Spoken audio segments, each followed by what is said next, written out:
Surat police commissioner દ્વારા જાહેરમાં જન્મદિવસની ઉજવણી પર પ્રતિબંધ મુકાયો છે. કેટલાક લોકો જાહેરનામાનું ઉલ્લંઘન કરી જાહેરમાં જન્મદિવસ ઉજવતા હોવાના વિડીયો પણ વાયરલ થાય છે. ત્યારે ફરી આવો જ એક વિડીયો પાંડેસરા નામે વાયરલ થયો છે, જેમાં ટ્રાફિક જામ કરી ફટાકડા ફોડી જન્મદિવસની ઉજવણી કરાવવાનો ઉલ્લેખ કરાયો છે.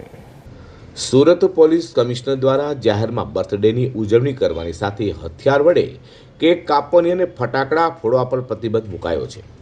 જોકે તેમ છતાં પણ કેટલાક લોકો દ્વારા જાહેરમાં જન્મદિવસની ઉજવણી કરી પોલીસ કમિશનરના જાહેરનામાનું સરેઆમ ઉલ્લંઘન કરાય છે અને તેઓ સામે પોલીસ પણ કાર્યવાહી કરે છે. જોકે ફરી આવો જ એક વિડીયો વાયરલ થયો છે. સુરતના પાંડેસરાના નામે વાયરલ થયેલા વિડીયોમાં શક્તિનગર ખાતે કેટલાક ઈસમો દ્વારા જાહેરમાં જન્મદિવસની ઉજવણી કરી રસ્તા પર જ ટ્રાફિક જામ કરી ફટાકડા ફોડી ઉજવણી કરી હતી.